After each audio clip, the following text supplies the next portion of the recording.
क्या आपने कभी सोचा है कि इतिहास की किताबों में वो कहानियां क्यों नहीं होती जो असल में सबसे ज्यादा जानने लायक है? ऐसा इसीलिए होता है क्योंकि हम अपने इतिहास को आक्रमणकारियों के दृष्टिकोण से सीखते हैं। ये बहुत दुर्भाग्यपूर्ण है कि हमारे राजा रानी मुगल इतिहास, पुर्तगाली इतिहास या अंग्रेजों के इतिहास का एक छोटा सा हिस्सा बनकर रह जाते हैं। ऐसी ही एक अनसुनी कहानी है दक्षिण भारत की एक रानी की, जिनकी वीरता और संघर्ष को आज भी समंदर की लहरें गाती है। मैं बात कर रही हूँ कर्नाटक की रानी अब्बक्का चोटा की, जिनकी तलवार ने समुद्र के उस पार तक का डर पैदा कर दिया था। 16वीं सदी में जब पुर्तगाली भारत के तटों पर अपनी पकड़ मजबूत कर रहे थे, तब कर्नाटक के छोटे से राज्य उल्लाल की रानी ने उन्हें धूल चटाई। यह कोई साधारण रानी नहीं थी, वो अपनी बहादुरी, नेतृत्व और रणनीति के लिए जानी जाती थी। सोचिए कि जब एक महिला योद्धा अपने छोटे से राज्य से विशाल पुर्तगाली सेना को रोक सकती है, तो उनके हौसले कितने बुलंद रहे होंगे। भले ही उनकी सेना बड़ी नहीं थी, लेकिन उनका जज्बा आसमान छू रहा था। तो आइए जानते हैं कि उस अदम्य रानी की कहानी जिसने भारत की धरती को कभी झुकने नहीं दिया। नमस्कार दोस्तों, मैं हूं श्रुति शर्मा और आपका हमारे चैनल पर स्वागत है। रानी अब्बक्का का जन्म उल्लाल के चोटा राज घराने में हुआ था। चोटा वंश मातृवंशीय परंपरा का पालन करता था। जाहिर है कि मातृवंशीय परंपरा एक ऐसी सामाजिक व्यवस्था थी जिसमें परिवार की स्त्रियों का ओहदा प्रमुख होता था और संपत्ति व शासन का हक बेटों के बजाय बेटियों को दिया जाता था। इसी परंपरा के मुताबिक अब्बक्का के मामा तिरुमल्ला राय ने उन्हें उल्लाल नगर की रानी घोषित किया। रानी अब्बक्का को युद्ध लड़ने और शासन व्यवस्था संभालने का अच्छा खासा प्रशिक्षण दिया गया था। उनके शासन में जैन, हिंदू और मुस्लिम धर्म के लोग समान रूप से रहते थे। उनकी सेना में भी सभी धर्मों, जातियों और समुदाय के लोग थे। लोक कथाओं की माने तो वे एक न्यायप्रिय रानी थी और इसी कारण उनकी प्रजा उन्हें बहुत पसंद भी करती थी। ऐसा भी माना जाता था कि रानी अब्बक्का लड़ाई में अग्निबाण का उपयोग करने वाली आखिरी शख्स थी। उनकी अच्छाइयों और वीरता के कारण ही उन्हें अभया रानी भी कहा जाता था, मतलब एक ऐसी बहादुर नारी जो किसी से नहीं डरती थी। रानी अब्बक्का के मामा तिरुमल्ला राय ने उनकी शादी बेंगलुरु की बंगा रियासत के राजा लक्ष्मप्पा अरसा के साथ करवाई। दोस्तों, अगर प्रोनाउंसिएशन गलत हो तो कृपया माफ कीजिएगा। लेकिन शादी के कुछ समय बाद ही रानी अब्बक्का अपने पति से अलग हो गई और वापस उल्लाल आ गई। उन्हें शायद अंदाजा भी नहीं था कि आने वाले समय में उनके पति लक्ष्मप्पा इस बात का बदला लेने के लिए उनके खिलाफ लड़ाई लड़ने में पुर्तगालियों का साथ देंगे। साल 1525 में पुर्तगालियों ने दक्षिण कन्नड़ के तट पर हमला किया और बेंगलुरु के बंदरगाह को तबाह कर दिया, लेकिन वे उल्लाल पर कब्जा नहीं कर पा रहे थे। रानी अब्बक्का की रणनीतियों से परेशान होकर पुर्तगालियों ने उन पर यह दबाव बनाने की कोशिश की कि रानी उन्हें टैक्स चुकाए, लेकिन रानी अब्बक्का ने समझौता करने से साफ इनकार कर दिया।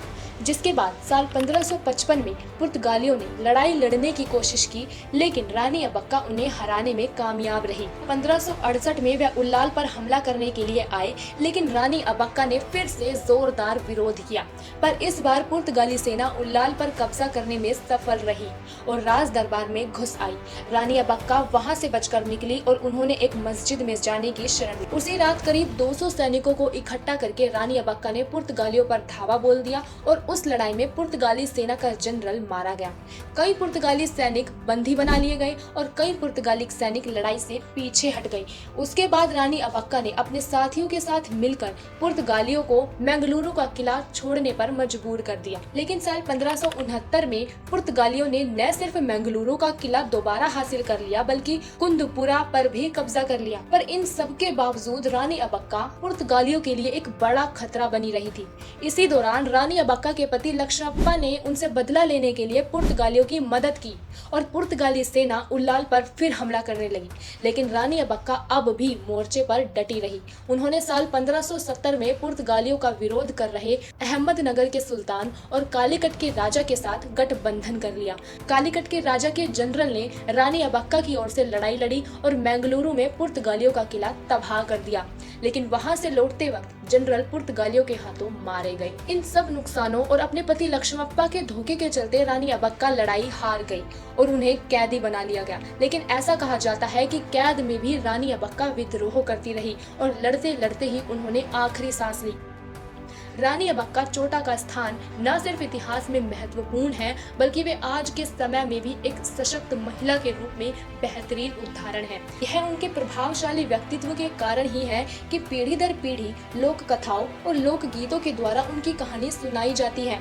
यक्षगान, जो कि कर्नाटक की एक पारंपरिक नाट्य शैली है, उसके जरिए भी रानी अबक्का की बहादुरी के किस्सों को बताया जाता है। आज भी रानी अबक्का चोटा की याद में उनके नगर उल्लाल में उत्सव मनाया जाता है और इस वीर रानी अबक्का उत्सव में प्रतिष्ठित महिलाओं को वीर रानी अबक्का प्रशस्त पुरस्कार से नवाजा भी जाता है। दोस्तों, पुर्तगालियों से लोहा लेने वाली रानी अबक्का चोटा को भारत की पहली महिला स्वतंत्रता सेनानी माना जा सकता है और जहां भारतीय इतिहास में इतने राजाओं के बारे में हमें पढ़ाया जाता है, वहीं रानी अबक्का और उनके जैसी महिला शासकों और वीरांगनाओं की कहानी भी हमारे इतिहास की किताबों में अच्छी जगह की हकदार है, ताकि रानी शब्द सुनते ही न सिर्फ रानी लक्ष्मीबाई, रानी अवंतीबाई और रानी दुर्गावती ही नहीं, बल्कि रानी अबक्का चोटा और उन रानियों के नाम भी हमारे जहन में आए जिनकी कहानियां फिलहाल इतिहास के पन्नों पर धुंधली हो चुकी है। तो दोस्तों, ये थी कहानी हमारे भारत की एक और वीरांगना के बारे में। आपको कैसी लगी कमेंट में जरूर बताएं। जय हिंद, जय भारत।